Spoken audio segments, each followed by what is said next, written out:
It is Sunday, November 5th, 2017, Wrestleview Live, number 24. Welcome to the podcast. I am Adam Martin, editor-in-chief of Wrestleview.com. Hi, everybody. We're on the front page of Wrestleview.com, and we are going to talk about Impact Wrestling tonight. This is going to be interesting because last time I did one of these with my guest, it was June. It was Slammiversary.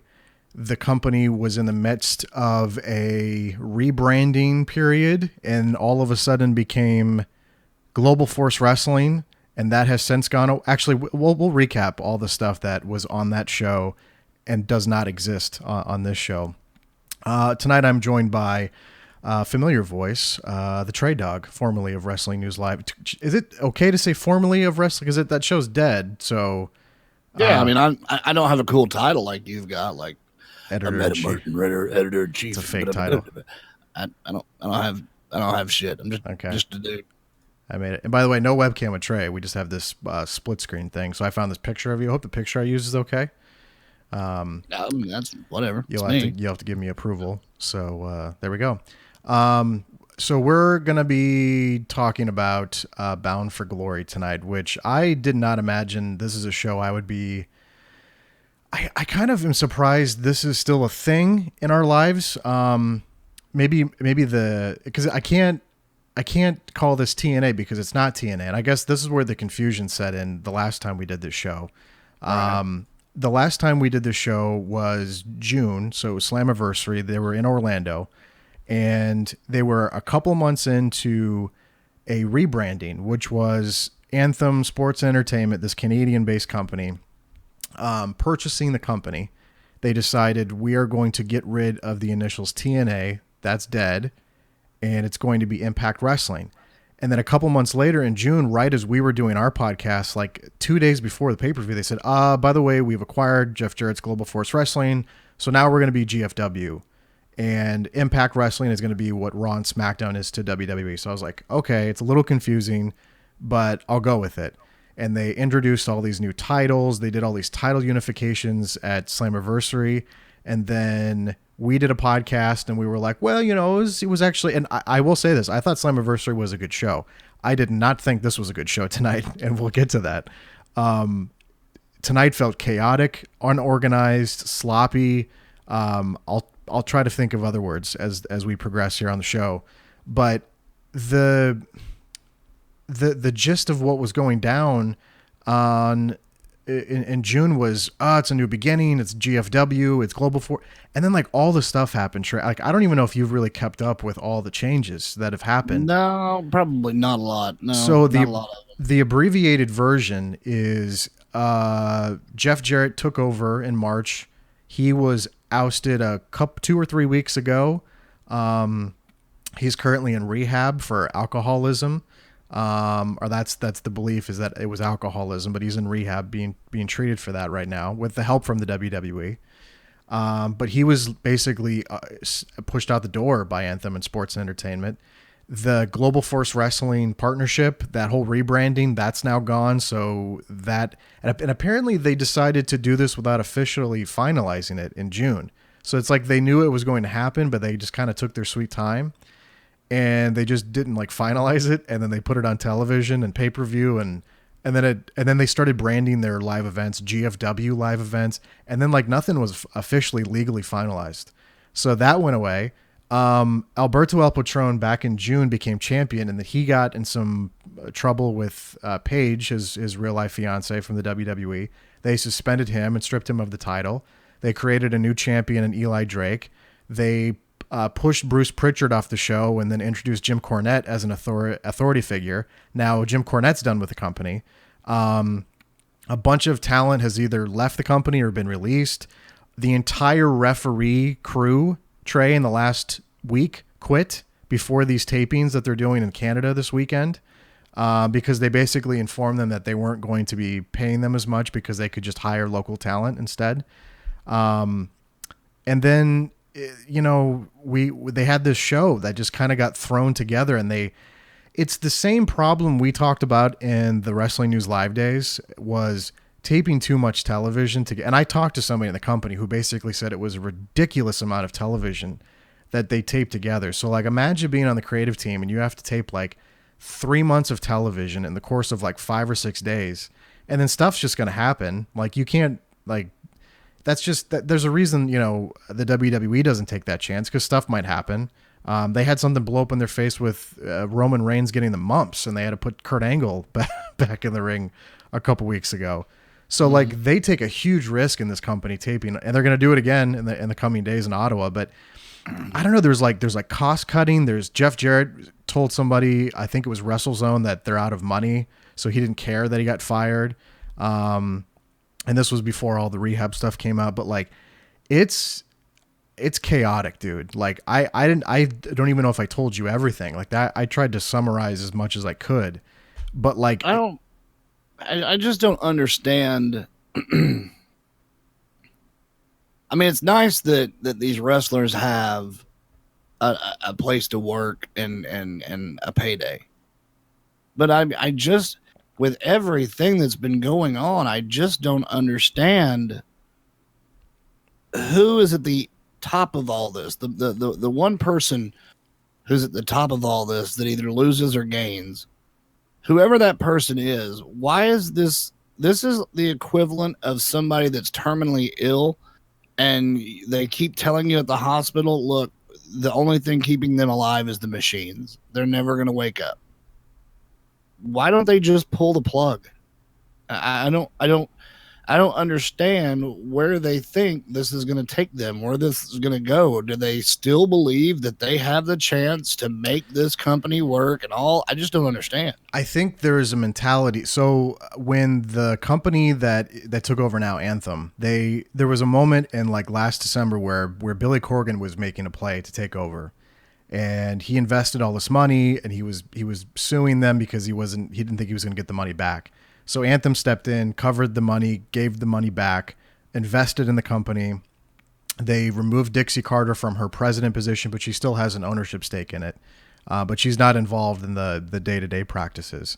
And I think this company saw that at one point, I want to say around this time last year, the WWE showed a little interest in trying to buy the tape library. They had no interest in buying the company or acquiring contracts. They just said, you have this big tape library, and we would like to purchase it because it includes talent that we now have under deals, like Samoa Joe and AJ Styles and Bobby Roode and, probably other people I'm forgetting about. Yeah. So they made a play to do that. And then I think Anthem caught wind of that. And because the guy that is the executive vice president of Anthem, his name is Ed Nordholm. He knows nothing about professional wrestling. But he's involved in this company called Anthem, which owns the Fight Network, which I don't know if you've ever heard of that, but it's a Canadian-based network that would cover mixed martial arts, boxing, and pro wrestling. It was like a conglomerate. And they decided to step in and buy the TNA assets and rebrand it as Impact Wrestling.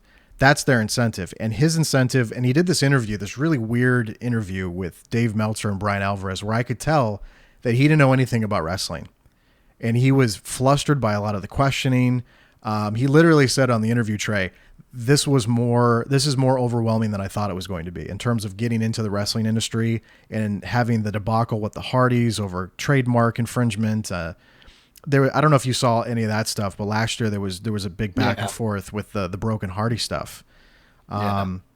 So he was very overwhelmed by that stuff, but I think they see value in the footage because they have think about it. Going back to 2002, they have thousands and thousands of hours of footage from the weekly pay-per-view era to all the monthly pay-per-views they started doing in 2004. This is stuff that we covered live with Wrestling News Live for years. So think about all those shows we reviewed, all those impacts, all those pay-per-views.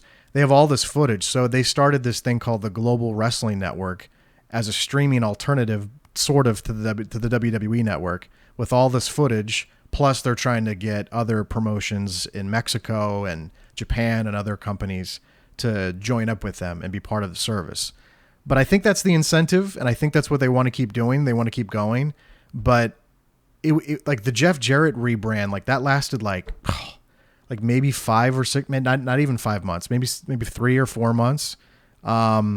And now we're back to kind of where we started. Now it's this Canadian company that doesn't have a lot of money trying to keep this company afloat. So I don't know. I'm reading in the chat. Ashley is my name. UK says, plus live audio wrestling pretty much got killed off because Anthem is spending so much on Impact. Yeah. See, I didn't know any of that. So, but when I saw the sign in the crowd, "You'll never replace the Law," I was like, "What is going on with that?" Because I thought they were still going and doing well. So the Law was owned by Anthem, which owned the Fight Network, and that was who the Law was associated with up in the last like maybe 10 years. I want to say maybe a little less. And they decided last Sunday to cancel the Law, and they fired a bunch of people that were associated with the broadcast radio show, and then people that did print and articles and stuff covering mixed martial arts and pro wrestling and everything. So essentially that show doesn't exist anymore, and people have lost jobs because of how much money they're investing into Impact Wrestling right now. So wow. Yeah, it's not. I mean, you own a company. Okay, I'm trying to make this make sense in my head. You have a company that is Canadian based and swoops in, tries to buy Impact and all that shit. The company that does that owns radio stations where the Law was a pretty big thing. It's been around forever. I mean, I remember listening to that back in the Wrestling News Live days. I haven't in a long time. I know they're still around, or were around, and were a thing. So you are a company that buys into the wrestling business, and one of the first things you do is cut loose a radio show that could benefit you if you just, did it right. Yeah. You just completely fire them and get rid of all of it. That's okay. Yeah, there's a lot of questions and I'm glad people brought that up, because that was another thing I forgot about is all this weird shit going on in the behind the scenes with Anthem. And it was weird because I saw like this memo where they said like, you're going to be possibly working next to people that are journalists that will know the inner workings of the management of Impact Wrestling. And it was weird because like when the Hardy stuff went down, John Pollock was one of the guys, he was like interviewing the Anthem president while being employed by that guy. So it was like, imagine being a journalist and doing an investigative report on a story about your boss, and then you interview your boss. It was weird. It was very strange. That would make it difficult. It would be tough. It's a conflict of interest. It's a massive conflict of interest, but and they've never been real big on TNA anyway. No, that show. No, not at all. And that's kind of where we sit right now, is that there was, we might as well talk about the show a little bit. And the reason, I had fun. Well, first of all, I love doing a podcast with you, just to sit here and shoot the shit. So that's always fun to just get back together and, right. And it was fun in June because it was Slammiversary. It was the first time you had taken anything into the company, and I think you said like 2 years, maybe. 2 years, maybe. Yeah. Yeah. And tonight was a continuation, but it just was really bad, dude. Like there was aspects of the show, like when the show kicked off tonight, and Paul Nemer, the owner of Wrestleview, his brother Roy, we're going to try to he might call in here in just a little bit. He was at the show tonight, and he was telling me, he's like, dude, the show's like, the crowd's like super in it. Like when Petey Williams came out to the old Team Canada song. Oh man. I mean, that was fucking amazing. The crowd was like losing their shit. And there were aspects of the show where like you could see where when they get out of Orlando, it's like really, really, really good for the product. Cause when they're at the Universal Studios, which they've been for a long time, it gets chaotic, and it gets, and like you can tell they're piping in sound, and you can just tell like when they're in a different. It reminded me of. Do you remember the Bound for Glory show you went to in Detroit in 2006 with JSK?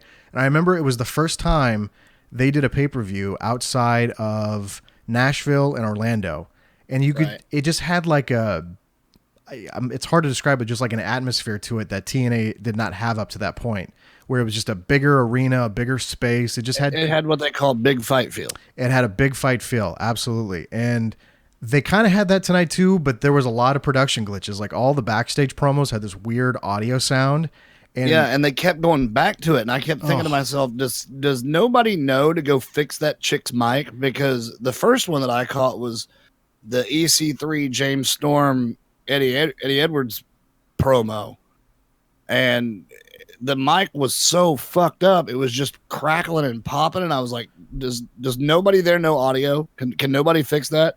And then they kept going back to her. Yeah. And it did that all night long. And I'm like, oh my God. And it's weird too, because those were pre-tapes, and they could have like caught that problem before they decided to air it. Like, they weren't live. So the fact that they continued to air them, and then every single pre-tape after that had this weird, like, it sounded like popcorn distorted. It was distorted, the popcorn pop sound. And then like when James Storm cut that promo where he was like yelling into I was like, oh no, like it was really, really bad. But the thing, and I don't know if we like argued about it or if it was something that we agreed on, but the one thing that I want to call them TNA, but this isn't TNA anymore, it's Impact Wrestling. But the one thing that happens a lot with them, and I don't know why it is necessarily, but like there's a lot of chaos where it's like maybe this is because it's a new production company, but it's like people are missing stuff, and the wrestling is too fast paced to where like you can't catch everything. And by the time the finish happens, you're like, oh, okay. And I felt that way a lot tonight, where like the finish would just like happen, and the crowd like was also like, the WWE gets a lot of shit, but they know how to do production really well, and they know how to train the audience to kind of get ready for something. And it is a little, I guess you could say that's a little fake and contrived a little bit, but at least when it happens, it's effective and you hear the reaction. And with this company, it's like the total opposite. I don't know if like wrestling fans like that, like if they think that because that's so much more different from the WWE presentation, that makes it better or something. But to me, it makes it like glaringly obvious how bad the production is. And I was thinking to myself, like, we are in 2017, Trey, and this show looked pretty mediocre for a company that's been doing this since like 2002. Like, maybe it's just a bad production company. I don't know. Well, and somebody said it in the Fight TV chat where we watched the pay-per-view. Mm-hmm. Somebody said that they missed the old days where there was actually entertainment, where it was like a show where there was good backstage reasons for what was going on. Yeah. And tonight he said it was the way he was putting it. He was like, it's like, let's pile as many matches into one card as we can. Just go fast, match. And he's right. And I was like, yeah, that's a pretty good point. No, but to be honest, you can go back to some of the damn weekly pay-per-view Wednesdays that had better production value in the show than what they've got right now in 2017. Oh, it was just, I don't know. It was weird. It was, like I liked how awesome the crowd was into Petey Williams. Like that was cool. But and then they died. And then it just, they would die. Like I'm looking at it, and again, I hate going like match by match on these shows, but, like when they had to talk, so like one of the matches that was supposed to happen tonight was a women's match between Taya Valkyrie and Rosemary, and Taya is John Morrison's wife or fiance or whatever, and they had to pull that match. So they put on this like random match between Tyson Dukes and I don't even want to pronounce the Japanese wrestler's name because I'll butcher it. But I missed that match because I went out and had a smoke, and when I came back, it was over. I don't blame you. Like I know who Tyson is. Like he's a longtime veteran of wrestling who's never like quite made it yet. He's been on Cole Cabana's podcast a couple times talking about like how much enhancement talent work he's done for the WWE. But they had like Laurel Van Ness out there like sitting on dudes' laps and being distracting, and they just like you're right. It was like match. Alberto El Patron really struggled on the microphone tonight, and everybody's putting out how your image is. Yes, that is an image of Trey. He's not on a webcam. I just had to put something. I'm not blinking. No, he's not blinking. No. You're welcome to stare at me until you think I will. You can stare at Trey, but he's gonna. Yeah, we will win the blink contest. I will win. He will win tonight. Alberto had some trouble on the mic tonight, and I don't know if it was because he was gassed.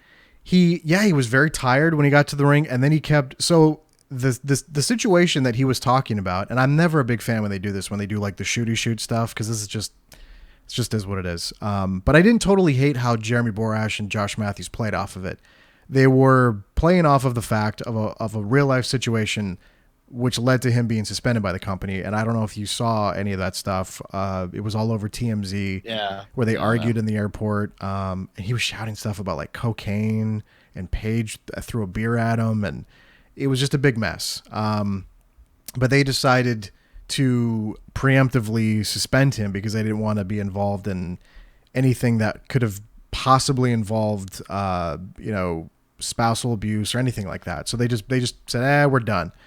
And he was playing off of that. And I liked the angle they took where Borash was nervous to give Patron a live mic. Like, I liked that. I thought that was good. But it was like, now granted, I could be a hypocrite here because I'm not a big fan of how overly scripted promos are in the WWE, where it just sounds like they're remembering their lines and it doesn't sound genuine. Baron Corbin, if you ever hear him cut a promo, he sounds like he remembered his lines, and he just has no emotion, Trey, when he's delivering his lines, because I'm the United States champion and I'm going to beat you. And you need to know, it's like you can just tell it's very, very not, it's the opposite of genuine. And Patron obviously had no lines, so he was just given bullet points, but he struggled a lot. And he slipped on a lot of words, like his pronunciation and shit. But and even, we talked about this off the air, but now that we're on, Velvet Sky was in the chat room. Oh yeah, tell me about that. During the pay-per-view. And even she said, she was like, they should have never brought, Alberto out, because him coming out and doing that and then teasing that he was going to have a major impact on the show before it was over with, and the fact that you hadn't seen him again and it was time for the main event gave away the main event ending. Well, and I said she mentioned that, and I was like, yeah, you're right. She's right, because I said that on Twitter. Well, the other thing I said, I thought it looked silly that Eli Drake was doing a springboard flip off the ropes after watching, like, cause to me, that's the dynamic of a wrestling match, is that you have a person who has a style, like Johnny Impact, Johnny Nitro, John Morrison, whatever you want to call him. His style is parkour, which is crazy. It's flippy, it's divey, and then when to me, you got to have like a contrast, like, because if both guys flip around the whole time, why the fuck would I want to watch that? Like, that sounds terrible. Right. So I like that Eli Drake was having to figure out ways offensively to counter all that flippy shit. And then like 15 minutes or 10 or 15 minutes in, he does this like flippy springboard moonsault thing. And I'm like, well, what? Like, maybe it's me being overly picky, but it like totally ruined the flow of the match for me. And someone joked on Twitter that it's not a good match unless, everyone's flipping. Like, I expect that out of like lucha matches and stuff, but like, why, like, X Division. Yeah, X Division matches, but like, why is Eli Drake a fucking, like, what is he, like 230, 240, like big heavyweight dude? Why is he doing flips? Like, what does that do? Like, how does that set him apart from anybody else now? That, it was just weird. I thought that was strange. But like, that was another match that just kind of ended abruptly, and it was because of Alberto's interference, where you were just waiting for it. Like, they were going to the finishes, they were going to the pinfalls, the crowd was kind of into it, and then like you said, you were just waiting for him to show up. And did it? And again, maybe this is me being overly sensitive to the new wrestling atmosphere. Like, if I heard myself say this like 10 years ago, I'd probably laugh. But like, the one, I'm just boring the word like tonight. I'm sorry. I got to stop saying that constantly. The chair shots to the head, that is something we don't see, like flush chair shots to the head. The fact that we haven't seen it in so long made it even more, poignant the night when it happened. But should they be doing that in 2017 with all that we know right now? Like, there's a reason. I don't give a fuck. In my head. So if the WWE made a conscious choice to stop doing that because they know what it does, then I wouldn't miss it. So you have no problem with them just flush steel chair to the head? Like, well, I mean, I don't care. I don't care how shitty this sounds. Not my head, and I'm not getting paid for it, so I don't give a damn. Not my risk to take. No, and I get that. And I get that. But I mean, if they took it away completely, it wouldn't matter to me. If they didn't take it away, wouldn't matter to me. Ain't my head, ain't my money. I don't care. Okay. You know what I mean? It's like, it was one of those things I forgot. Like I've been so used to the WWE not doing it, and then when I saw them do that tonight, it was during the OVE LAX thing. I was just like, holy shit! And you're right though, it did stand out to me because I hadn't seen it in a long time. But at the same time, I was like, oof, I don't know if I need to be seeing dudes taking flush steel chair shots to the head right now. But I also still continue to watch the National Football League every week, and they're. I mean, it's like if they said, "Hey, Trey, look, we've decided that we're no longer going to serve cheese on sandwiches in Italy." I don't give a fuck. I ain't never going to Italy. True, but you don't get. Doesn't make a fuck to me. But you don't get post-concussion traumatic syndrome from eating cheese. You're dumb enough to get in there and do it. You're dumb enough to get in there and do it. If you're right. You're right. To do it. And I don't get paid to do it. I don't give a fuck. And I won't lose 1 week of sleep. And I still watch the NFL every week. So yeah, I'm still technically supporting that. But it was just something that caught me off guard. I was like, oh wow, I forgot that we're still. I forgot that was a thing. Yeah, it was kind of like when the WWE cooled it down on hardcore matches for a few years, and Mick Foley and Randy Orton had that hardcore match in like 2004 at Backlash. I think it was 03, 04. And when they did a hardcore match where Randy took the thumbtack RKO, that big like holy shit thing, it meant a little bit more because we had seen hardcore stuff, because that was commonplace in wrestling for so long. Was WCW, WWE, the most freakiest shit. Yeah, it was just total commonplace. But the point you made about Alberto, that Velvet said too in the chat, is that fun to sit there because like I did full screen, so I didn't even look at the chat. It's kind of neat. Well, for me, it was neat because it was Velvet. Obviously, if you've ever listened to the shows in the past, you know. Yes, I have a thing for Velvet Sky. Yes, you do. Really? And it was funny because like the first thing I said, like everybody. They announced that she's entering the chat room. The Fight TV people entered, and then they announced, "Hey, Velvet Sky's entering the chat room," and she comes in and she says hi, and then everything with the dick's hitting on her. Oh, you're so hot! You're so hot! Oh, everything with a dick. I like that. And so, like, a few minutes had gone by, and people had started. They were over the fact that wow, Velvet Sky's in the chat room, and blah blah blah, and something was said. I don't know what it was. But my reply was, I miss seeing Velvet in the ring, but I got to be honest, I miss the entrance more than anything. Mm-hmm. And to which she said, "Laugh out loud, Trey, let the pigeons loose."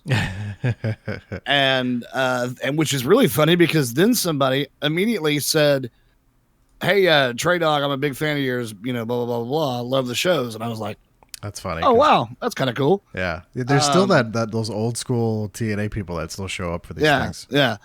And I think she knew who I was. I don't know if she did for sure, and I didn't push it, but it was really neat. We talked all night long, and then after it was over, I even mentioned on Twitter how cool it was. Then she tweeted back to me. I was like, yeah, it was a blast. Thanks for hanging out, yada, yada, yada. So, yeah, it made it kind of cool, and it was really the highlight of the entire fucking thing because tonight's show was fucking shit. It sucked. Yeah, it was. I can't tell you how many times I looked at the little... Okay, because I'm looking at the little clock on the left or the right hand side, bottom right corner of your computer screen. Yeah, it's always there. Yeah, I can't tell you how many times I looked down at that and went, "How much longer has this got?" And I didn't do that in June for Slammiversary, and I probably did that 10 times tonight. I did the same thing, and it was funny because Roy's going to call in a little bit.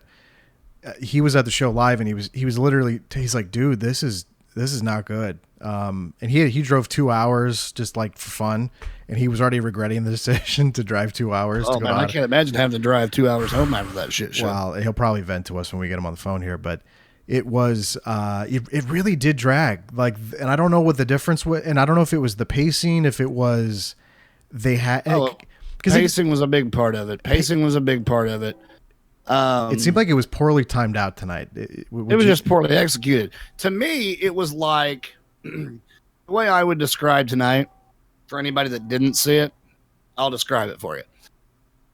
There were about 30 wrestlers in a room. They had a great big white draw erase board, and they went, "Hey, well, we got wrestlers, and we've got a ring. Hell, we've even got people in the crowd. What do y'all say we throw together a wrestling show?" Yeah, it was. And then they just went, okay, this person, Yeah. on the dry race, this person. All right, everybody hands in the middle, go team. And that was just it. It just seemed like there was no real planning. There was no production. There was nothing. It just seemed like a fucking televised indie show to me. It definitely was. A bad one, because here's the other thing. I don't watch wrestling hardly at all anymore. And I damn sure haven't been watching anything on Impact. I don't even know what channel they're on right now. If you put a gun to my head and said find Impact Wrestling on TV, I'd be a dead motherfucker because I don't know. Well, they've changed a lot of channels. I don't blame you. I'm telling you right now, it was even worse for me because I don't know these feuds, why these people are fighting, why this person wants to beat the fuck out of this person. I don't know any of that. Did the video packages help at all? It did a little bit, but I mean, to be honest, I just really didn't give a shit, so I didn't really care that much. That's the best. That is the best response and the best way to describe the shows. I just didn't give a shit, so why would I? I'd like to lie to you and go, yeah, those video vignettes before the matches really brought me in, sucked me into the action here, and I couldn't wait to see the outcome of the match. They were I just didn't get fucked. I don't care. It was kind of that was the pacing for tonight. You pretty much described it was having a show to do a show, and there were it even more so. And the thing is, I like a lot of the people that was in the Six Sides of Steel match because I'm a big mixed martial arts fan. But like, again, why is Stephen Bonner? Why is Stephen Bonner out there? Why is King Mo out there? Why is American Top Team? Bad. That was bad. I know Lashley is still continuing to do mixed martial arts, and I get that, and they kind of wanted to tie that in. And I will say that Dan Lambert, who's is the head coach at American Top Team, he's a pro wrestling fan. He gets it. He was probably one of the best parts about the whole fucking thing. He was. And like Colby Covington was out there from the UFC, who I don't know if you saw like a week ago, last weekend. It's on my Twitter feed. You have to scroll a little bit, but he fought in Brazil and he won a fight. And after the fight was over, he got on the microphone and called Brazil a dump and that everyone that lived there was filthy animals. And I was laughing hysterically because it was just like something you don't usually hear after a fight because like they were booing really loudly. But Brazilians are fucking ruthless when you fight there. Like they're chanting, wanting you to die. When you go to like hotels and stuff, they'll stand out there and they'll chant the meanest, fucking rudest shit ever. So when he said that, it was kind of like payback, and all these Brazilians acted all offended. But he was out there tonight, so he had. But like, the thing is though, a lot of wrestling fans do not watch mixed martial arts. Like, there's a section obviously that does, but they're not going to get that stuff. They're not going to get that tie-in stuff. Like Dave Meltzer, Brian Alvarez, those guys cover mixed martial arts. They're going to have a field day tonight talking about that. Other websites like Fightful, and they're gonna love this shit. But like you don't pay attention. So like all those American Top Team guys to you were like, you probably maybe kind of remembered King Mo maybe, but outside like I remember King Mo because I interviewed him once. But the rest of those motherfuckers could be my waiters at the next 12 restaurants I go to, and I wouldn't fucking. I don't give a fuck. And that's the problem is like when you're and like that was another issue tonight in Ottawa was they had. Well, first of all, they had Sami Callihan, who used to be in the Well, first of all, he got big on the Indies. He was signed by the WWE. He was in NXT, but it didn't really turn out too well. And I haven't watched in so long that I didn't even know who the fuck he was. And he had a cup of coffee in the fucking WWE. He did, and it was more so in NXT. We didn't really get to see a lot of him. And then he got released and went back to the Indies. And he walked out tonight, and like there was no reaction. And then Jimmy Jacobs, who was big on the Indies, well-known in Ring of Honor. No idea who he was. He's been the WWE backstage as a backstage producer for the last 2 years. And he just got released because supposedly taking a selfie with the Young Bucks outside of a Raw taping when they did they were invading Raw, like Cody Rhodes and the Young Bucks and the Bullet Club. They were invading Raw in Anaheim. And then he got released. And then he showed up tonight, literally he walks out on the stage, he does a pose, fucking crickets. Like, this was the other problem, is that this company produces television and pay-per-view in front of a Universal Studios audience that doesn't really know a lot of wrestling. I mean, there were going to be like some people that show up as hardcore fans, but then I was like, well, this is Ottawa, Canada, big wrestling fans. They had no idea who these people were. Like that was the other issue tonight. So you had two dudes in the industry that no one knew, and then you toss out all these American Top Team guys who I love. I'm a big supporter, but in a wrestling environment, the fans are just not going to react to that. And it was, the only thing on this show tonight that I enjoyed was Gail Kim. and that was supposedly her retirement match tonight. In her final match, winning that title, 10 years at the same show where she won the first one. That was cool. And there were people bitching in the chat during the Fight TV thing about there was no Hall of Fame segment. There was no Hall of Fame this year. They skipped it for the first time. They skipped it. There was a lot of people pissed about that. A lot of people in that chat were pissed about it. But I don't know how far you want to take this and how much more you want to talk about this shit, but I'm telling you right now, that was one of the worst wrestling programs I have ever watched. Well, I'm going to try to get Roy in here because Roy was at the show. And I remember when he told me he got there. That ain't gonna make the show any better. Well, I remember when he said he was texting me when he arrived. He goes, I feel bad for the guy if he had to drive 2 hours home after that shit because that sucked. well, he said it was small. He was like, oh, this is small. Because there's like maybe 1,000 people there. It looks very similar to how they do the setup for the Impact Zone. So at first I thought, wow, because again, I have paid zero fucking attention to any of this. Yeah. I didn't even know they were supposed to be in Canada. Oh yeah. Until I started seeing the fucking maple leaf on all the logos, and I was like, okay, maybe the show's in Canada. Maybe and like Petey Williams, man, they were all about fucking Petey Williams. That was cool. I take that back. That was seeing cool. Petey Williams come out to his old Team Canada music thing that he used to come. That was cool. That was nostalgic. That. I enjoyed that. That was cool. So yeah, there was aspects of the show that were fine, but overall it wasn't a very good show. Like I remember we were sitting here talking about Slammiversary and thinking, oh, it was actually pretty fun. It was 3 hours.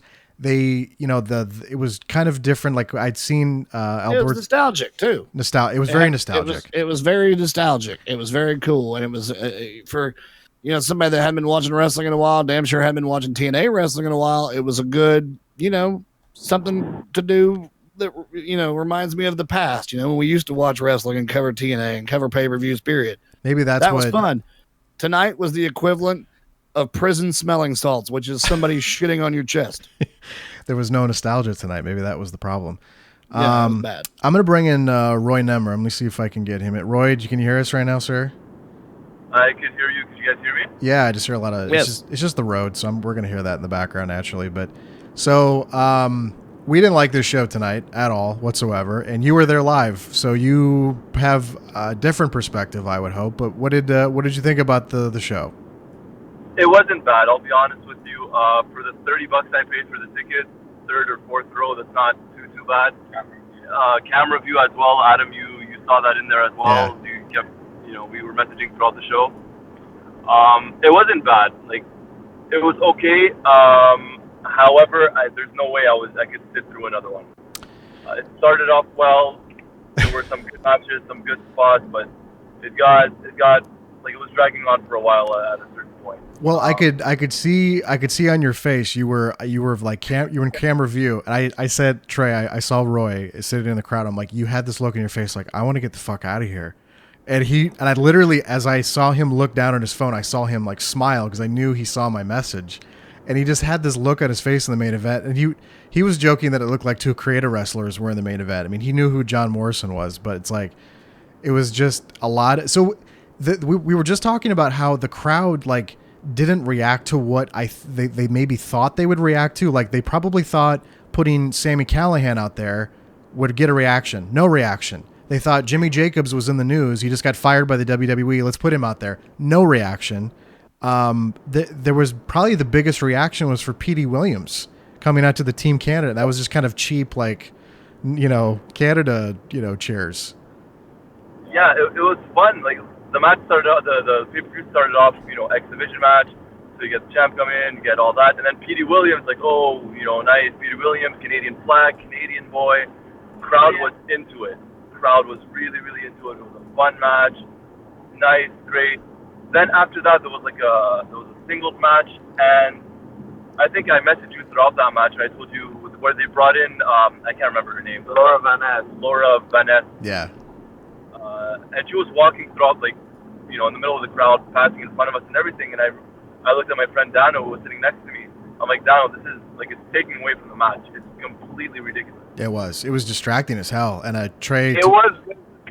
Trey took a cigarette break, and so she just basically walked out there, Trey, and just like sat on dudes' laps, and there was a match happening. And usually I'm not like a how fucking goddamn disrespectful, like I'm not like that, but it was kind of like, well, if you're gonna do that, I mean, why even have those dudes out there wrestling? Like, why not just have her do that while, like, you know, Jeremy Borash and Josh Matthews are bullshitting or something? Like, it was just, I don't know, makes sense. just strange decision. So, was there anything that maybe we didn't see, Roy, that you know that you would have seen in person, or just little observations? I know one thing you told me, there was a lot of people with Bullet Club T-shirts on.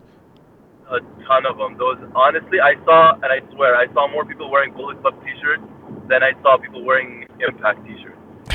Which is, it was ridiculous. We did a podcast 2 weeks ago about the TLC show in Minnesota, and Goosey said that there was a ton of people walking around with Bullet Club T-shirts and Cody Rhodes shirts. So it's definitely got a following. Like, I think maybe we like to sit here and put our noses up a little bit and be like, oh, it's the Bullet Club, who cares? But there's definitely like a growing fandom, fan base, whatever you want to call it, for New Japan and Bullet Club stuff. So that's in up there in Canada, up in Ottawa. Yeah, no, it was massive. And at one point, like, I stopped one of them, like, guys, like, in my head, I'm like, you know what? Maybe they bought the T-shirts here. You know, maybe they're selling them because they're all wearing the same shit. That's and interesting. I ended up asking, like, where'd you get it from? He's like, oh, I bought it online on the internet. Yeah. I'm like, oh, okay. So I guess every single fucking person here, sorry for the language, bought it on the internet. That's all right. No, that's fascinating. This is 2 podcasts in a row where we've had someone tell us they went to a show and it was just riddled with Bullet Club stuff. So that's fascinating to me, and it just shows, you know, the popularity is definitely there. But there was one other guy. Sorry, not to cut you off. Was one guy wearing a Ric Flair robe, like decked out Ric Flair red robe with the belt in the back. It says Ric Flair, walking around booing. And this is a guy that's easily in his 40s. And he was in his 40s. Oh, that's interesting. Well, maybe he's not a young guy, you know. Maybe he's a big Flair fan. Yeah. Well, it's close to Halloween, I guess. It's a little past it, but so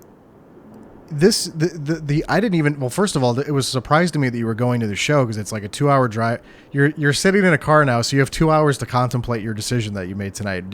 Are you happy with the decision you made, or did you regret it? You know what? I completely forgot I was going to the show. My friend Dano, whom you know, messaged me last month, said, hey, Roy, Bound for Glory is in Ottawa. I'm like, what the? Okay, cool. Do you want to go? I told him how much your tickets, like $30, $40, whatever it is. I told him, nah, you know what? If everyone's going, I'll go. He messages me last week, tells me, hey, Bound for Glory is next week. I'm like, holy crap, completely forgot. Fine. Spaced it out. I swear to God, completely forgot. Well, you're not the only one, because I had people tweeting us all day when I was putting up a preview for the show. And they were like, wait, there's a pay-per-view tonight? They had no idea. So you're not alone in that situation. Zero. It was like 2 days ago. I'm like, you know what? Where is it? Like, is it where the Ottawa Senators play? You know, the NHL, the ice hockey team? Is it somewhere else? I look, and it's like a building that was built in the 1800s. Yeah. I think it was 1865. And funny little side note, it was actually leaking. Halfway into the pay-per-view, there was one spot, it actually started leaking water. Because it's raining. It was raining outside. It still sort of is. And then there was some security guy that works there, and he's passing by, and Donald tells him, dude, it's leaking. Literally, the guy looks at us and says, word for word, sorry for the language, he says, it's an old fucking building. What do you expect? I had no idea. Well, they chose the Aberdeen Pavilion, which is it's like they have like flea market stuff there. Like, it's a weird building to pick in Ottawa, but I guess they thought they could. And they're doing TV tape. So here's the other caveat too, is that in addition to doing the pay-per-view tonight, they're doing TV tapings like through the entire rest of the week, and they're having a lot of trouble selling tickets for those TV tapings because they're expecting people to pay. I don't know if they're charging the same amount they charge for the pay-per-view tonight, but they're sorry, no, not to cut you off. Funny little anecdote, JB. Right before the pay-per-view, the JB, the ring announcer. Yeah. Comes out, and, you know, he's hyping up the crowd. Hey, Ottawa, how's it going? That. And then he says, you know what? Throughout the pay-per-view, we're going to have people that work for Impact. We're going to walk around, and whoever's the loudest, we're going to pick about like 4 or 5 people. Whoever's the loudest throughout the pay-per-view, makes the most noise, we're going to bring them backstage. Yeah, he always does that. So we're like, okay, cool, fine, whatever. We didn't see a single person walk around. And I swear. And then like the second thing was, he said for everyone who has a ticket, keep your ticket because we're going to be in Ottawa for the next 4 or 5 days. And if you have your ticket, show it to us and you can come to the taping for free. Oh, I bet they didn't want that one to get. Well, it's going to get out now, but that's interesting to me because they were offering like these massive like discount. They kept sending them to me like discount codes for Impact Wrestling tapings in Ottawa, and they were having I was even kind of like worried about how many tickets they would sell for tonight's show. And then when they announced like, I don't even know if it's like 4 or 5 tapings maybe for the rest of the week. And it's again, that's them taping months and months. I guess this is going to take them through the rest of the year. And then they're going to game plan for whatever they're going to do for the beginning of 2018. But yeah, we've been talking about the show for about a half hour. We just were not a fan of the show. So, I mean, it was obviously different for you because you were there live and you were seeing the action and stuff, but it just not good. Don't get me wrong. It was fun in certain parts, and you could tell the guys out there were really trying to put on a show. Yeah. Not just at them. They really did. And especially, I sent you a couple of videos, I think, the LAX and Evo, Ohio, whatever it is, OBE. Yeah, they stink. Yeah, I think it's that OBE. Yeah, they're terrible. So I sent you a couple of pictures, a couple of videos. Yeah. It was cool. It's nice to be there. It's fun. It's, all that stuff. But it definitely dragged on at certain points. There were a couple of matches where it was like, all right, come on, let's wrap it up. Let's get to it. For $30, it's worth it. It's my first Impact Wrestling event ever. Oh, really? Okay. Yeah, most likely my last. It's my first and my last at the same time. It was first and last. You just did you basically just did the Peter Griffin done when he went to the movie and he stood up and done. Yeah, that's. It was not on my bucket list, but somehow made it, and I checked it off, and we're good with that. It got there. It got there, and you've fulfilled your obligation for the rest of your life, is what you're saying. You're going to keep on living your life now after seeing this in person. Definitely. And the one thing I felt like they were really aiming for, and they really pushed it, prior to the start of the show, JB mentioned that Alberto was going to be there. Yeah. And so I sort of got a pop, and then, middle of the show, he comes out, cuts a promo, which was a bit on, off, whatever. And then we were just all expecting it, main event. Yeah. Okay, something's got to give. Alberto's going to come out. And he came out, and it was like, okay, it didn't get the reaction that they wanted, I don't think. No, not at all. No one was shocked, and even in the crowd being there, it really, like, no one was shocked whatsoever. There was no reaction. It was like, oh, hey, Alberto's there, and for me, personally speaking, it literally ruined the main event for me.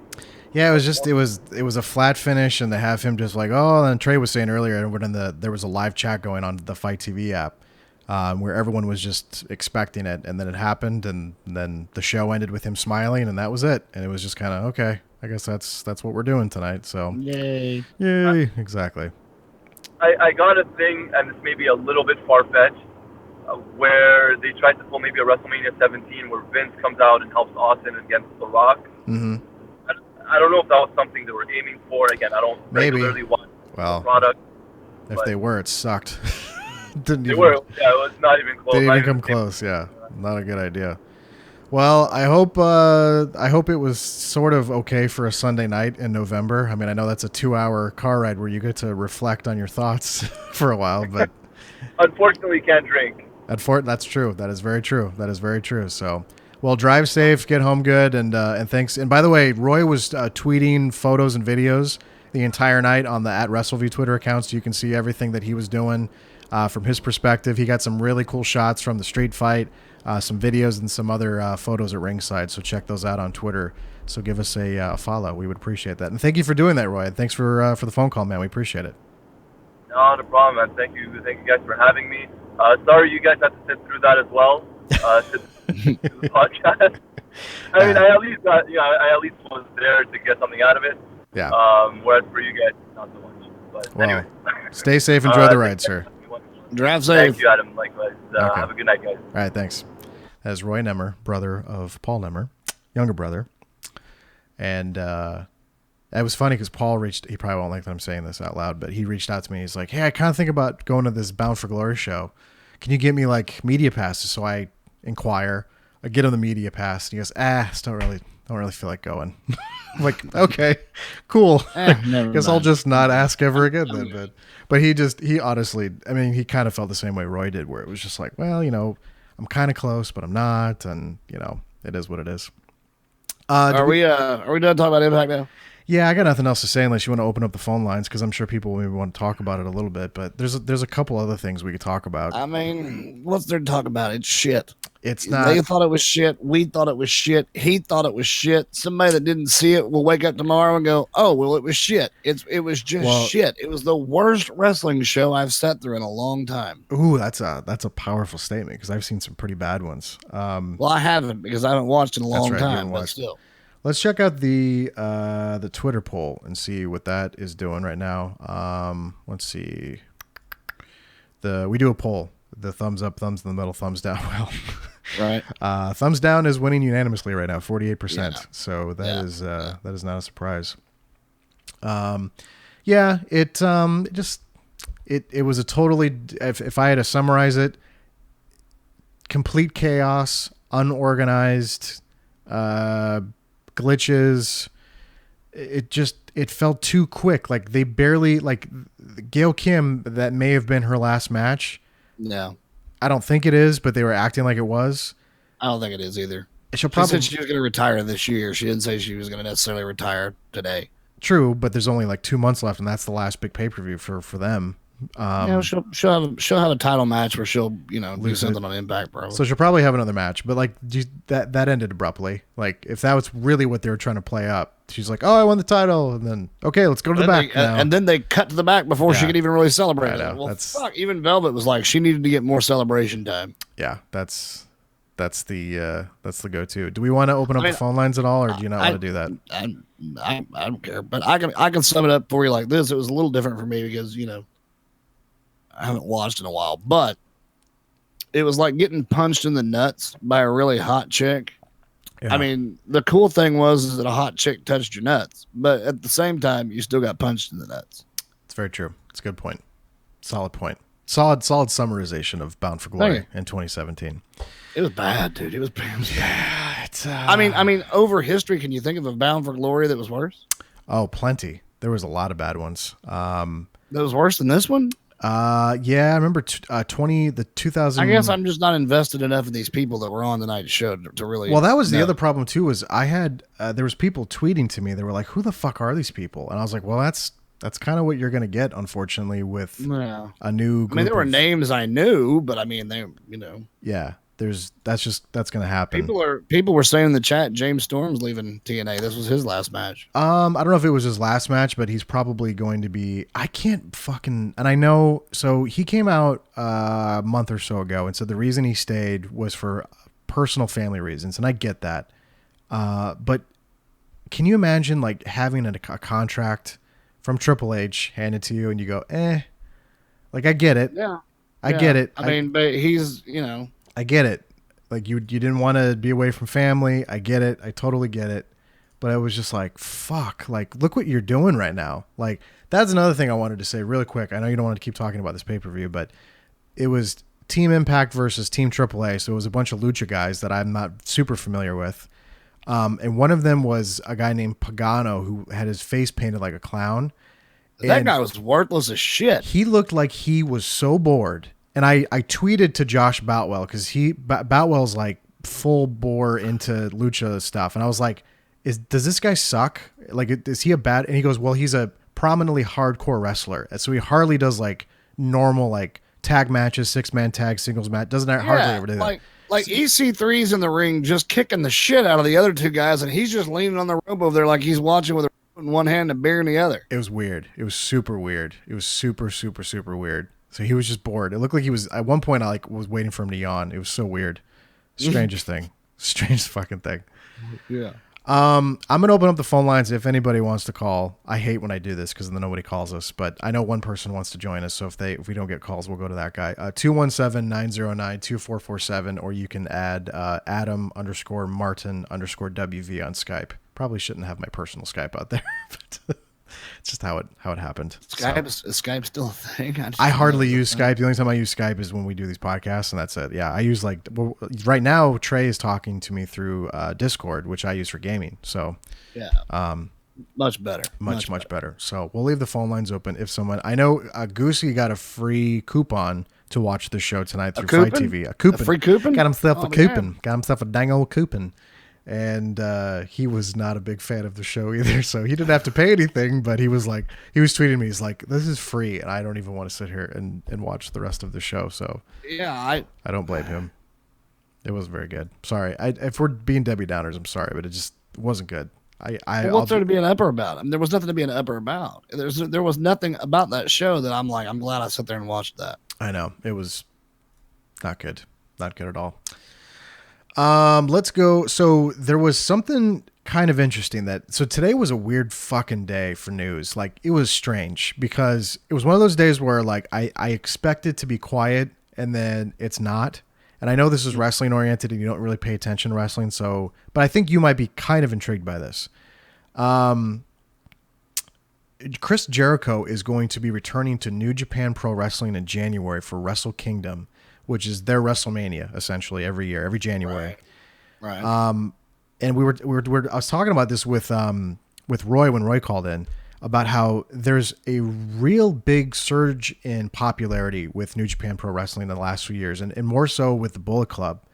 And so AJ Styles was kind of a part of that before Finn left and went to the WWE.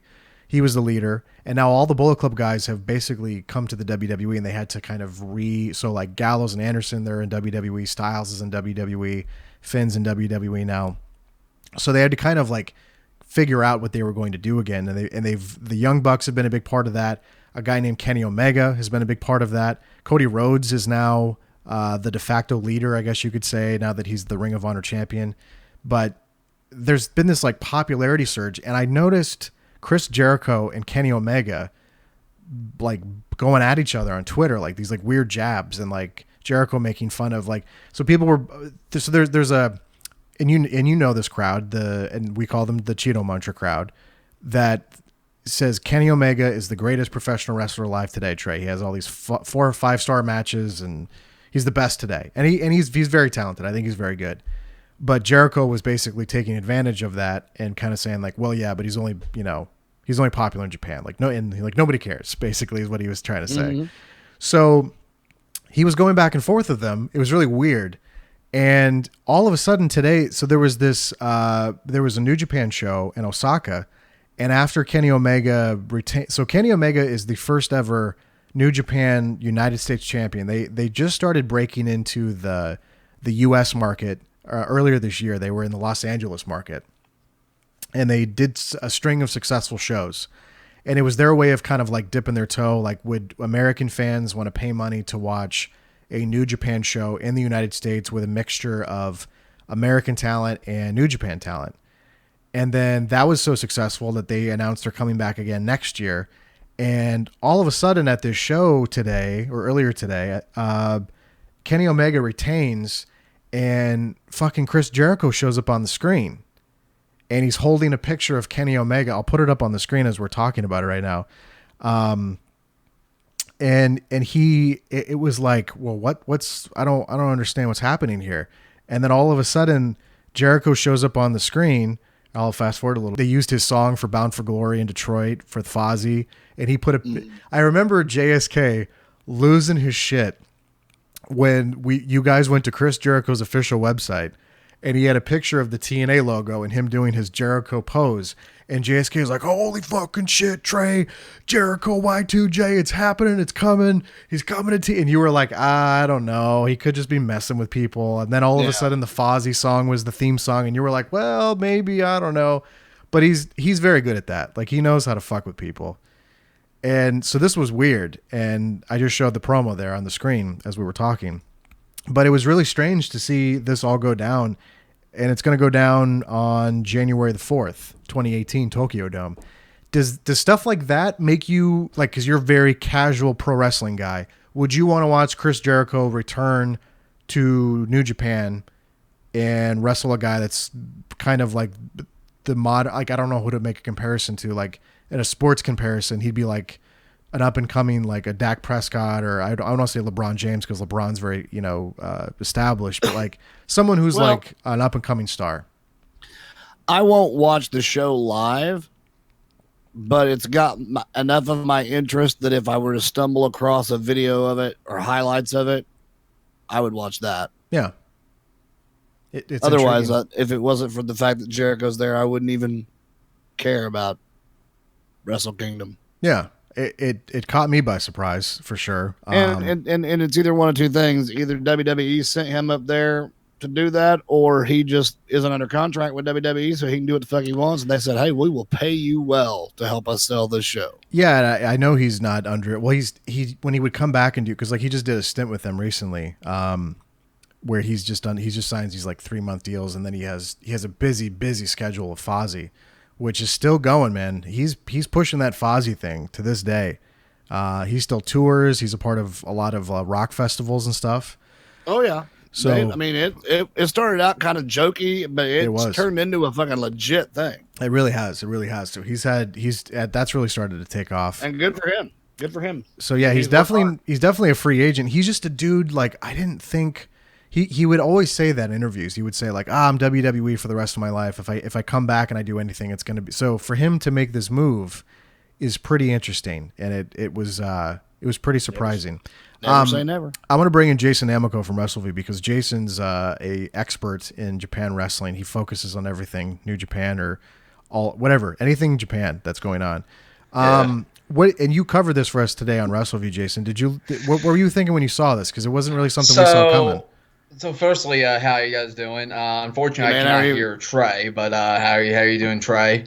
So I woke up this morning and, Omega's match was going on, and I was following what was going on Twitter. And then I always step away from my computer for about 10 minutes, and all I see is my timeline just losing their minds at the fact that this announcement. And even I was like, whoa, wait a minute. Because I had been following this whole social media back and forth thing between Jericho and Omega obviously for the last couple of weeks. My belief when I saw this initially is like, okay, they're going to do something for his rock and wrestling cruise that he's doing next fall out in Florida, which is going to have a Ring of Honor show on the cruise, as part of the cruise. I thought they would maybe do something there because it wouldn't be something that would be televised. Yeah. And he could get around it being still in for all with WWE and whatnot. But when I saw this, I'm like, okay, he's obviously not doing anything with WWE currently or, honestly, for that matter, anytime soon. Because with WWE having their whole thing going on with the Young Bucks and the cease and desist letter that they sent out, and obviously the removal of Jimmy Jacobs because of him taking the selfie with the Bullet Club, it appears to me, for the time being, Jericho, if you're WWE fans and you're a fan of the List of Jericho and Stupid Idiot and all things like that, you probably won't be seeing that for a good while. No, not at all. Because let's be honest, New Japan is, especially with this U.S. expansion over the last little bit, they are coming hard at WWE. They're obviously never going to overtake them. No, but they're making moves. It's just never going to happen. But they're definitely going to be a very hard number 2 in terms of worldwide in the U.S. I still feel like they are number 2. Like, I know. I think when U.S. and worldwide, yes. I think the U.S. thing, that is, I think next year, 2018, it's primed and ready. For Ring of Honor to take that mantle. Maybe, but to me, Ring of Honor and TNA are in the same situation where a lot of people are kind of aware, but a lot of people don't watch it. And I feel like New Japan just has a better traction But honestly, if anybody's business, like everybody's had like some like up and down years and whatnot in terms of business. Yeah. Ring of Honor's had probably the comfortable year of anybody just because of the ownership at Sinclair and their business is going up because of having the Bullet Club on their shows. Like, they had the Global Wars tour just recently sell out all the dates, including a 4,000 seat venue that had Omega on the show. No, it's making so I would definitely put them above TNA without question, because or Impact Wrestling, whatever. I mean that's because that show is not consistently touring and selling tickets. I mean, yes, they sold tickets tonight. They're trying to sell. They're attempting to sell tickets for the rest of the week in Ottawa, but I agree with that. But it was just interesting to see Jericho on a screen like that at a New Japan. Like, I just never thought he was going to do this, because he was just Mr. WWE guy, corporate guy, and just I don't know. It's just crazy, and especially. It's amazing that this is usually their last big show before Wrestle Kingdom, the show that took place today, the Power Struggle show. I mean, they have their little tag tournament thing they do during the month of December, but this is their last big show. This is almost like the Fastlane show. Like, if I had to make a comparison in WWE sense, this is like their Fastlane or Elimination Chamber show before they get to the Tokyo Dome. So do you think that this is going, from your perspective, because Trey was just saying he probably wouldn't watch it live, and I'm not going to watch it live either, because it's on at 3 in the morning. Yeah. It's 3 in the morning. But I remember 2 years ago they were just starting to introduce English commentary to New Japan, which I think has been tremendously helpful for people that don't watch New Japan and they hear that. So that's great. And Kevin Kelly and Don Callis, Cyrus.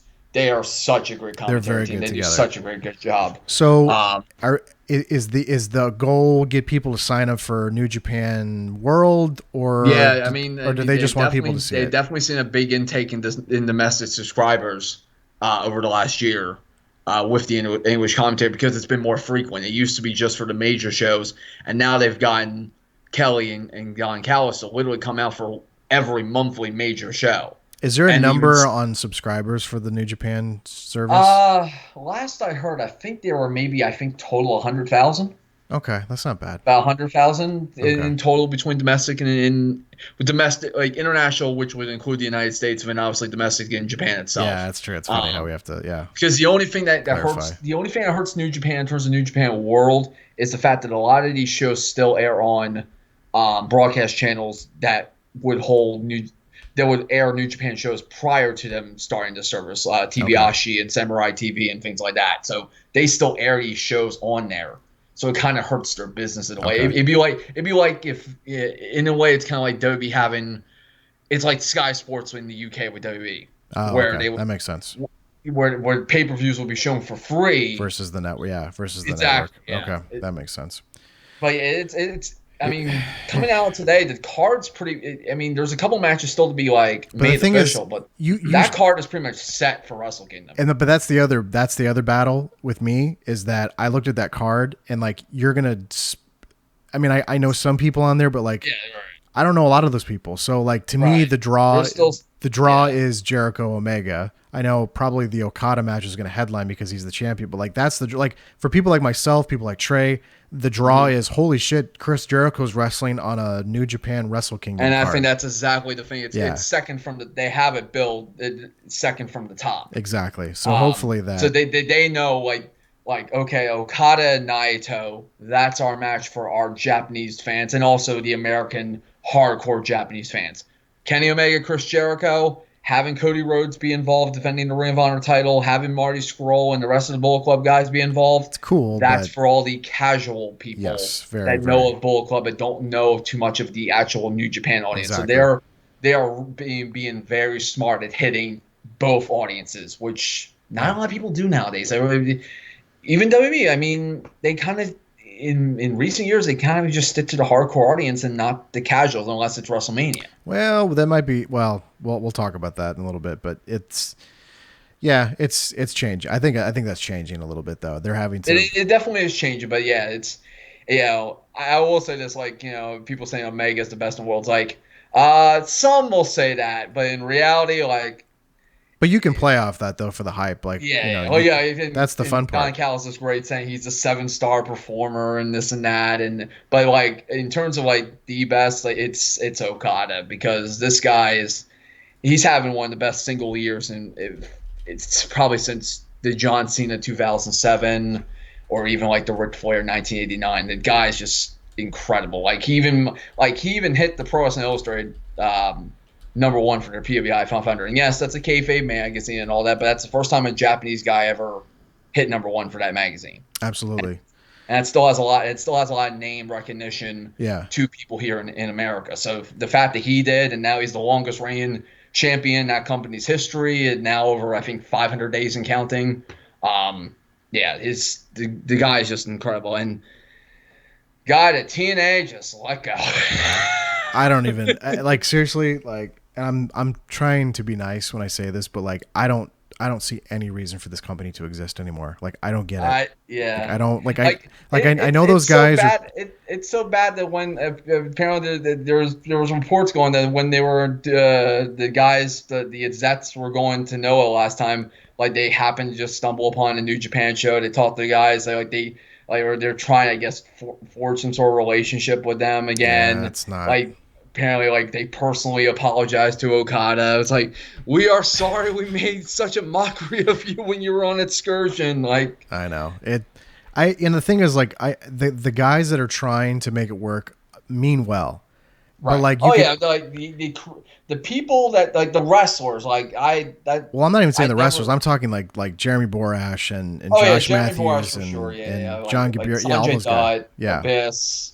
They mean well, but like tonight, for instance, fucking no reaction for Sami Callihan, no reaction for Jimmy Jacobs.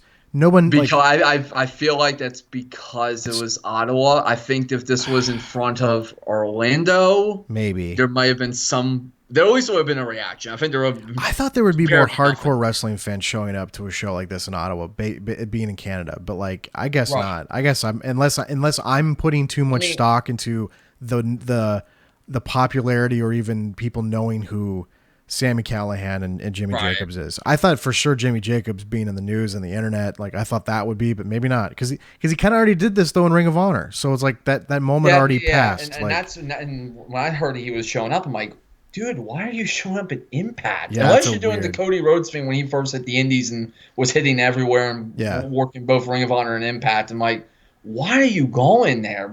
And same thing with Callahan, because like they on the New Japan show, they had been teasing this guy coming in named Switchblade, and it wanted to be in Jay White, who had been on excursion for them and was working Ring of Honor as this new Switchblade character.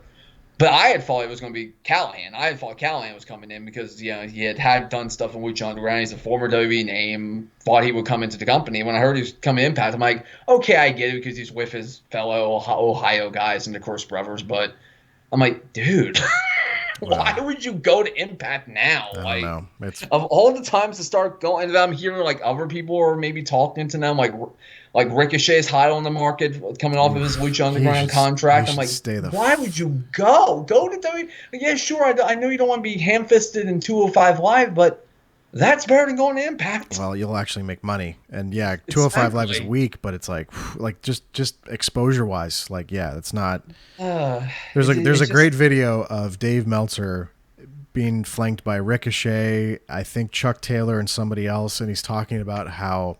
Oh yeah, it was one of those high spots wrestling network. And he's talking about how the wrestling industry now.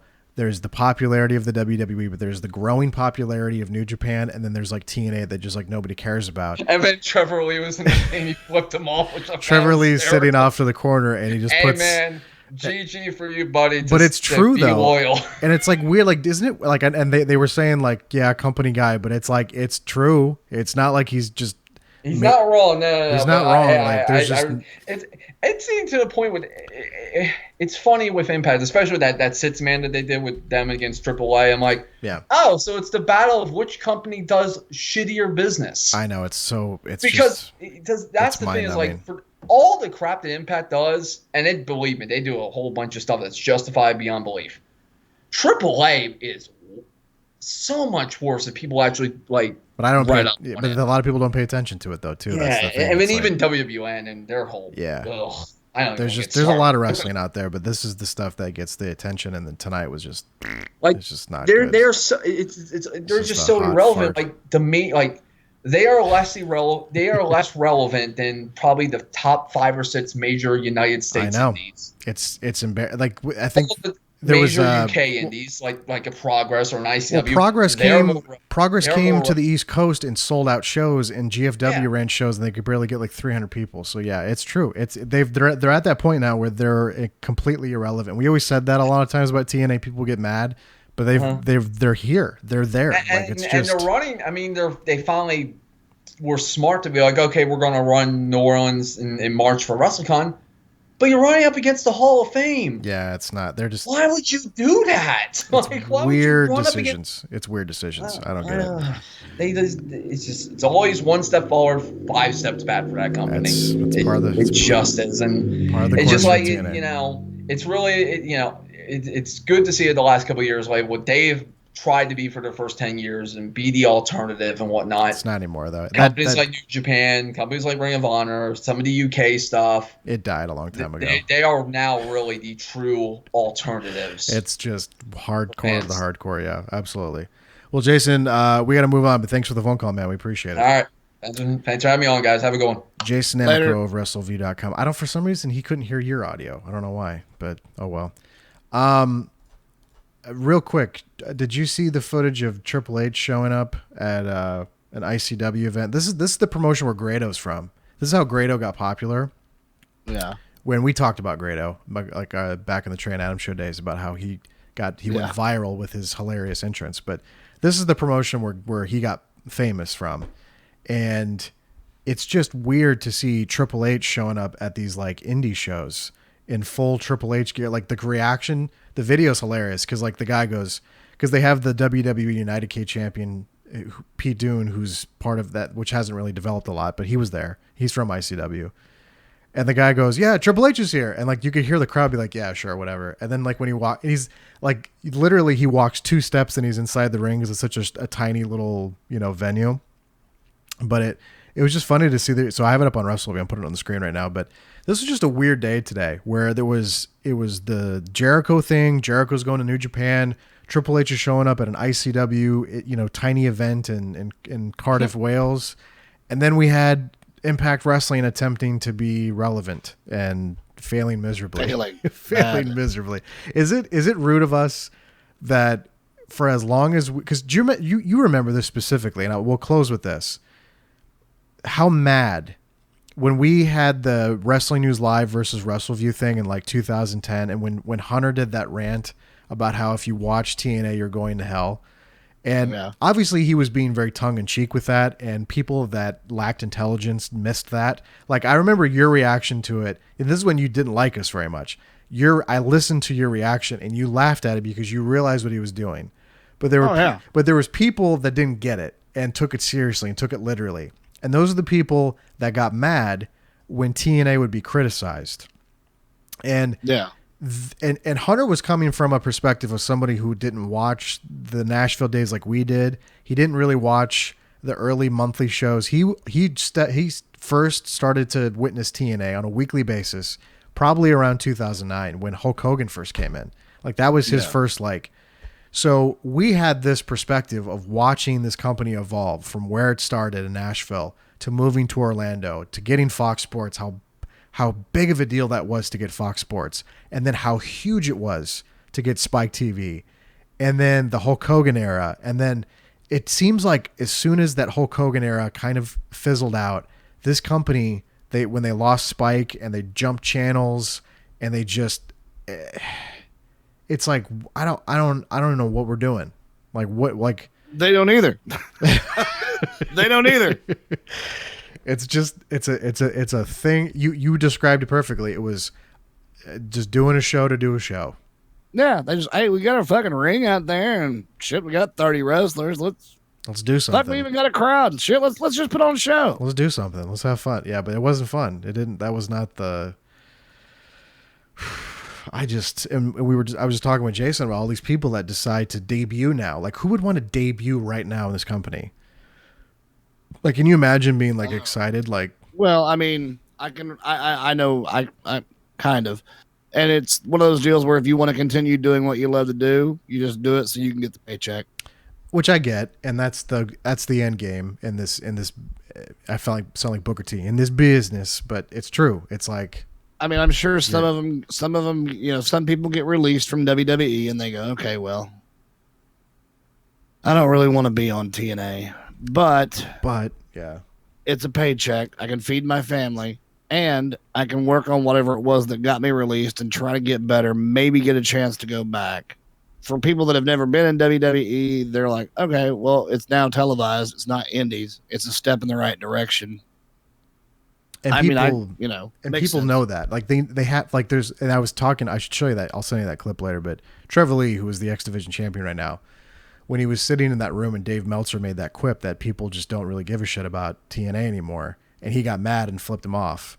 But it was like, you have to know that's true. Like maybe, yes, you're getting the paycheck, you're the champion, you're a company man, but you have to know that company's irrelevant right now. I mean, you got to make the best of the situation you're in. True, but you have to know. They don't have a lot of options out there in the wrestling world. There's not a lot of fucking people. There is hiring wrestlers. But that's the thing, though, is that all these independent companies overseas and even companies here, fucking dude, Tommy Dreamer is going to put his promotion on Twitch now. Like, that's big. It's a smart move. It's a super smart move. I mean, you know more than I would because you pay attention to Twitch more than me. I mean, I'm just an occasional, I watch Dr. Disrespect here and there, but like, that's a huge platform. And to put wrestling on that platform is because esports and streaming, I mean, that's incredibly popular right now. I mean, like right now, as far as Twitch is concerned, I think I told you I was doing that GTA RP. Yeah. Mm-hmm. Okay. Well, there's one server that everybody wants to be on. Yeah. It's Family RP. And it's such a big deal that Twitch, even at TwitchCon, their own con, they led off with obviously the keynote that they do every year. But the first actual event of TwitchCon was the Family RP had a panel. Oh my God. where they discussed how huge RP has become for Twitch. And that's like that's where entertainment. I'm on that server now. Yeah. And I see you on, like, because I'll get on Steam to play a little PUBG or Siege or whatever, and I'll see you on. It's like, I really feel like wrestling has to adapt to that entertainment. Because, like Dr. Disrespect is a wonderful example of that, of, like, people, like, someone being entertaining, but providing a service. And, like, wrestling... But Dr. Disrespect has such an amazing production quality. He does. He has good, very, very good production. So when I heard Tommy Dreamer was going to put his promotion on there, I was like, wow, that's a really good idea right now, because you should try to tap in to what people are trying to do right now. And I was thinking about this the other day, because you know how you're very casual with watching wrestling, where it's like, I don't know if it's the way things are evolving with how we get our entertainment, but like, I would rather play a video game, watch someone stream, play a video game, or go on YouTube and watch clips, or stream something on Netflix than actually turn on cable television, with the exception of like a live sport. Like the wrestling that we consume, that we've consumed for a long time, is still on the old medium, where there's still a weekly TV show. Yes, you can watch clips on YouTube with commercials. Yeah, I don't want to sit through commercials. I can put up. If I'm going to sit through 3 hours, I damn sure don't want to sit through all the commercials. Exactly, and it's almost like we're evolving with this changing entertainment presentation, and wrestling is still just not getting there yet. Now, granted, tonight was kind of a form of it with Bound for Glory, where we were streaming through Fight TV. You were in a chat room. Kind of, it was not fully, but you could put the Fight TV app on your Roku, on your Fire Stick, on your smart TV, and you could watch it that way. You wouldn't have to have satellite or cable to get the show tonight. They offered it on pay-per-view, but you didn't have to. So they are at least adapting to that.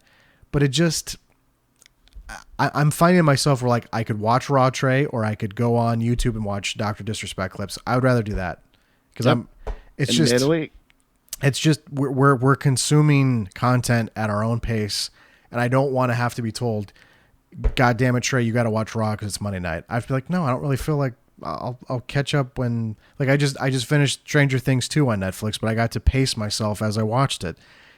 Wrestling is forcing you to watch it when they say you should watch it, and I don't like that. I'm kind of starting to get like, I don't know about that. Like all these pay-per-views, like the network, I was like, oh, this is cool, Trey, I can watch any pay-per-view I want. But now I'm like, well, there's a lot of fucking pay-per-views now. There's like 15, 16, 17 a year now. It's like, they're still kind of telling me, okay, but get ready on Sunday night and 2 weeks from tonight. This is the Survivor Series. You better be there, Trey. And then you're like, yeah, well, because I would have much rather been on GTA RP tonight instead of watching a pay-per-view. Exactly. And I honestly thank you for joining me, because I just like any excuse for us to do a podcast, to be bluntly honest with you. I wish it was under different circumstances, to be honest. But, yeah, because DNA was bad. Impact was bad tonight. It was bad. But at least, we can enjoy the shittiness together at the same time. But I got to talk to Velvet Sky tonight. So you got to talk to Velvet Sky tonight. But I don't know. I was thinking about that the other day, that the way we now, because we consume content very similar with online stuff, and we're both big gamers. We both love stuff on Twitch. We watch stuff on YouTube. Like, I'll sit in bed and dial up the YouTube app and just sit there and watch shit, or I'll I go to bed every night with a different Twitch stream on. Me too. And granted, I'm gonna maybe lose it if I uninstall that app, because I have a Roku and they just got rid of it on Amazon, pulled it from Roku. That's so stupid. I know, it's Amazon so dumb. owns them. It's so dumb. But if you still have it installed on your Roku, you still continue to use it. But if at any point you remove it, you can't get it back. But maybe that'll change in the future. But that's exactly how I consume content. I'm watching stuff on Twitch or YouTube. I'm not dialing up, hey, what's on TNT tonight? Like, that's not even a thing for me anymore. And I'll even watch, like, when I watch The Flash, I watch it online, even though I DVR it. Yeah. Walking Dead, the same way. I watch it online, because then I can alt tab to something and listen to it while I'm doing something else, or checking out something else. So what we're trying to say is wrestling needs to adapt with the times, because I have a feeling it's going to get left behind if it continues on the same. There's also a big thing in like a year. The TV rights fees for the WWE and the USA Network is running up, and there's a genuine possibility USA goes, we're not interested anymore. I doubt it, but we'll see. We'll see. We never know. It's a genuine possibility. Speaking of that, Trey, 2 weeks from tonight, I'll be back here with Doug Lackey talking about WWE Survivor Series. Good plug, right? WWE what? You cut out. I didn't hear what. WWE Survivor Series. That's Raw versus SmackDown. Actually, let me do a little test here. Let's see if Trey would give a shit about any of this. I'm gonna go match by match really quick, and you give me a thumbs up or a thumbs down. Okay. Okay. Does Brock Lesnar versus Jinder Mahal interest you? Okay. Does Dean Ambrose and Seth Rollins as the Raw Tag Team Champions? The Shield is back, minus Roman Reigns getting the mumps. Would you be interested to watch them wrestle the Usos for the SmackDown? Well, it's going to be champions versus champions. So Raw Tag Champions versus SmackDown Tag Team Champions. Yeah, that I would watch. Okay. Would you be interested in watching the Raw Women's Champion Alexa Bliss take on the SmackDown Women's Champion Natalya? Yes. Okay, yeah, because you like Alexa's butt, right? Is that what you're going to say? God damn, Alexa Bliss has the most fabulous ass on the planet. She's got a good old turd cutter on her. I mean, the best. It's nice. On the planet. It's wonderful. I want to be friends with it, right, Trey? Yeah. Intercontinental Champion The Miz versus the U.S. Champion Baron Corbin. Nope. Okay. What about the tradition? There's going to be 2 Survivor Series traditional matches. The women's one, you probably won't be interested in this one, but I'll. If it's the women, I'll watch it just because I like watching a hot chick. Well, so far right now on the women's team, you got Becky Lynch, Charlotte Flair, Carmella, Tamina, and Naomi versus Alicia Fox as captain and Nia Jax, and they'll probably have like Sasha Banks and Bayley and other people like that in there. Yeah, I'd watch that. The men's one is interesting though. Kurt Angle is going to get back in the ring after getting back in the ring in December at TLC a few weeks ago. He's going to team captain Raw. Braun Strowman is announced for his team so far. Shane McMahon's going to captain the other team, so he'll be back in the ring. On his team so far is Randy Orton, Shinsuke Nakamura, and Bobby Roode. It still feels weird to say Bobby Roode in WWE because we've watched him for so long. But that's the other match that they're promoting. Yeah, of course I'd watch those, yeah. So that sort of piques you. And Enzo Amore is having a match with Kalisto for the Cruiserweight title, but that's neither here nor there.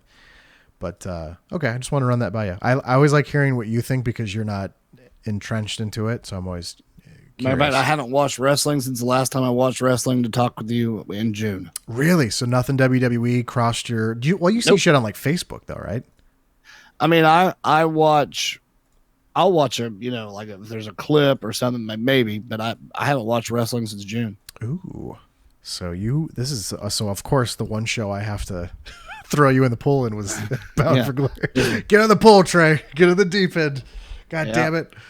Sorry. Yeah, I checked out on wrestling, man. I don't even really watch it anymore. And I don't blame you. A lot of people around me have. Hunter's totally checked out on it. So I'm going to be, so we, by the way, it's November 5th going on November 6th. We have to make plans for the annual Christmas show, because I would love everybody to get together and hang out now that I have a functioning soundboard. But that's going to be an interesting show, because I remember a year ago we were all having the same conversation of like how no one is super into wrestling anymore. It was more you and I've watched it twice this year, I think. Okay, well, we'll talk about that on the next. So we have to make plans for the Christmas show, but Yeah, I like doing that show just because we get to hang out and shoot the shit. So yeah, it's fun to catch up. All right, well, we'll get the hell out of here. I just wanted to pick your brain on that, and thank you for joining me. I apologize for the terrible, terrible Bound for Glory show. No, it wasn't tonight, bad. It wasn't. I mean, like I said, I got to hang out and talk to Velvet Sky in the chat room. That was kind of cool. It was bad though. It wasn't. But the show was horrible. It was fucking bad. It was not good. It was not a good show. I honestly, not just because I'm so checked out, but maybe because it was this show. I've never watched a wrestling show in recent years where I looked at the clock so many times in my life. Oh, I did too. I was looking at it all night. So you are not alone there, sir. Not alone at all whatsoever. So, all right, everybody. Well, thanks for having me, man. I appreciate it. Thank you for coming. I appreciate it. And we will be back here 2 weeks from tonight, November the 19th. Be back with Doug Lackey talking about Survivor Series, which is the big Raw versus SmackDown showdown. And I think we have one more show in December, and then we're off till the Royal Rumble. So that'll be a nice little break. That'll be fun. Because there's a lot of goddamn pay-per-views, Trey. Gets on my nerves. I want to play some games and stream. Yep. Yeah. I've been trying to stream again too. It's been interesting. I got to get a new PC, so I'm working on that. Do it. Because we never really get to play PC games together, because you're all your PS4 or Xbox? Shit, I haven't touched a console since The Division. So you still can get some games to play on your laptop, just not a lot. Oh, I play GTA on my laptop all the time. It's crystal clear, fucking great. Okay. But I can't do both. I can't stream and play, so I just play. Yeah, that's too much. That's too much. I agree. All right, well, let's make something happen. Let's play some games. All right, man. It'll be fun. All right, everybody, we're gonna get the hell out of here. We will talk to you 2 weeks from tonight for Survivor Series on November the 19th. Of course, you can subscribe. Please subscribe on YouTube. Please leave comments, even if you think we're fuckheads and you want to say we're fuckheads in the comments. That's fine, because it's better to have comments than no comments. Subscribe to us on YouTube, youtube.com/Wrestleview Radio, or search Wrestleview. And if you want the audio version of this podcast, you can look it up on iTunes and SoundCloud. Just type in Wrestleview Media. He is the Trey Dawg, at Trey on the radio. I am Adam Martin, at Adam Wrestleview on the Twitter. So thank you for listening. Thank you for watching too, and we will talk to you in 2 weeks for the Survivor Series. Bye. Later.